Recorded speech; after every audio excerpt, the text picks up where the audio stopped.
అందరికీ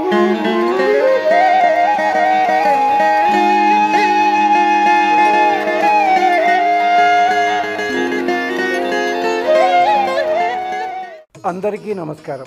అక్షయ తదియ విశేష పుణ్యోత్సవానికి శుభాకాంక్షలు, మంగళాశాసనం. అక్షయ తదియ నాడు బంగారము కొని తీరాలా అని చాలామంది అడుగుతారు. ఎంచేతంటే మధ్యస్థాయి కంటే దిగువ స్థాయిలో ఉన్న వాళ్ళకి కష్టం కనుక. అక్షయ తదియ నాడు బంగారము కొని తీరాలి అన్న నియమం అంటూ ఎక్కడా పురాణాలలో చెప్పబడలేదు. నిజానికి ఆ రోజుని బంగారము దానము చేయాలి.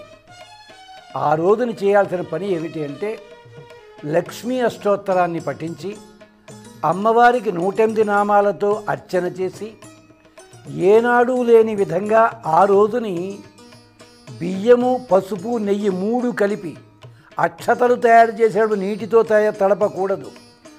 ఆ బియ్యముతో అర్చన చేయాలి అమ్మవారికి. ఆ అక్షతలతో అర్చన చేయాలి. అర్చన చేసి ఆ అక్షతలకి పేరు బంగారం అని చెప్పి అది సాయంకాలం పరవాన్నం కింద తయారు చేసి 10 మందికి ప్రసాదంగా పంచిపెట్టాలి.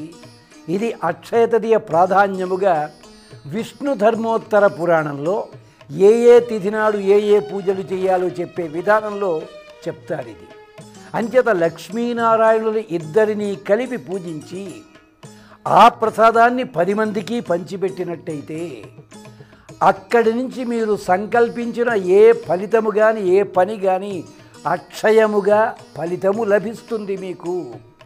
తృతీయుడిగా అంటే మీరున్నారు, ఆ స్వామితో పాటుగా లక్ష్మీ అమ్మవారు ముగ్గురు కూడా రక్షణ కలిగిస్తారు అని చెప్పడమే అక్షయ తదియలో ఉన్న అంతరార్థము.